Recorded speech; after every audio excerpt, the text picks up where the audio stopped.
essentiel. Merci. La parole est à monsieur Alain Suguenot. Merci, Monsieur le Président. Ma question s'adresse à Monsieur le Premier ministre. Monsieur le Premier ministre, votre secrétaire d'État en charge du budget répondait hier à une de nos collègues sur le prélèvement à la source de l'impôt sur le revenu. Elle vous interpellait sur l'opportunité d'une telle réforme à 5 mois des élections présidentielles et législatives. Contrairement à ce que vous avez affirmé, cette réforme n'est pas un signe de modernité et ne correspond pas à la révolution fiscale que vous aviez pourtant promis au début de cette mandature. Pire, l'usine à gaz que vous proposez va induire une complexité nouvelle, un appauvrissement des contribuables qui vont faire l'avance à l'État d'un impôt toujours aussi injuste, une suspicion vis-à-vis de l'employeur qui va prendre l'impopularité de ce prélèvement et une violation de la confidentialité liée au secret fiscal. Les autres pays qui ont mis en place un tel prélèvement ne sont pas du tout dans la situation dans laquelle se trouve la France, contrairement à ce que vous disiez. Et cette option du prélèvement à la source est aujourd'hui une antiquité. 1920 en Allemagne, 1941 aux Pays-Bas. Nous sommes au surplus loin de l'individualisation de l'impôt et n'avons même pas le bénéfice de supprimer l'obligation de déclaration.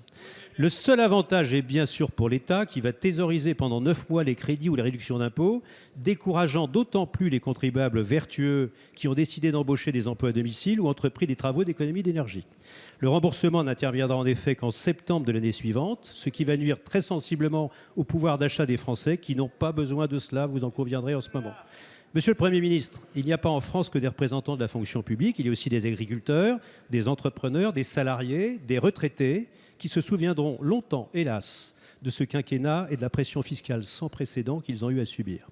Monsieur le Premier ministre, ne croyez-vous pas que les Français en ont assez de ces réformes très souvent inutiles et qui n'apportent pas de réponse aux difficultés qu'ils rencontrent quotidiennement ? La parole est à monsieur Christian Eckert, secrétaire d'État chargé du budget et des comptes publics. Oui, merci Monsieur le Président, Mesdames, Messieurs les députés. Monsieur le député, ce n'est pas en énonçant des contre-vérités que l'on fait une politique. La vérité, elle est laquelle, Monsieur le député? Vous parlez des crédits et des réductions d'impôts. Premièrement, notez bien que ce gouvernement propose dans ses lois de finances de transformer la réduction d'impôts qui n'était qu'une réduction d'impôt sur les services à la personne en un crédit d'impôt. J'étais ce matin au Salon des services à la personne, ce matin même, et j'ai pu mesurer l'enthousiasme du secteur devant cette mesure. Alors, les crédits d'impôt et les réductions d'impôt, monsieur le député, aujourd'hui, avant le prélèvement à la source, quand sont-ils perçus par le contribuable? Exactement dans les délais que vous avez indiqués. Aujourd'hui, les crédits et les réductions d'impôt sont perçus lors de la liquidation de l'impôt, c'est-à-dire l'année suivante. Qu'en sera-t-il avec le prélèvement à la source? Il n'y aura aucun changement.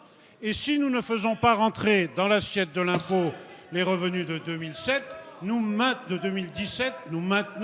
les crédits et les réductions d'impôt en 2018 pour les dépenses qui ont été faites, notamment pour les services à la personne, en 2017. Et monsieur le député, si vous venez demain, ici, dans cet hémicycle, vous constaterez qu'avec les députés de la majorité, nous introduirons une disposition supplémentaire.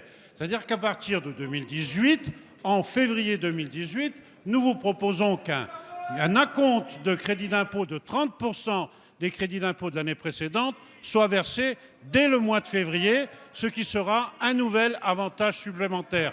Alors vous enragez, monsieur le député, parce que la droite n'a jamais réussi à mettre en place cette réforme. Elle l'a annoncée, elle a dit qu'il suffirait d'appuyer sur un bouton. Eh bien, c'est cette majorité qui mettra en place cette réforme. Merci.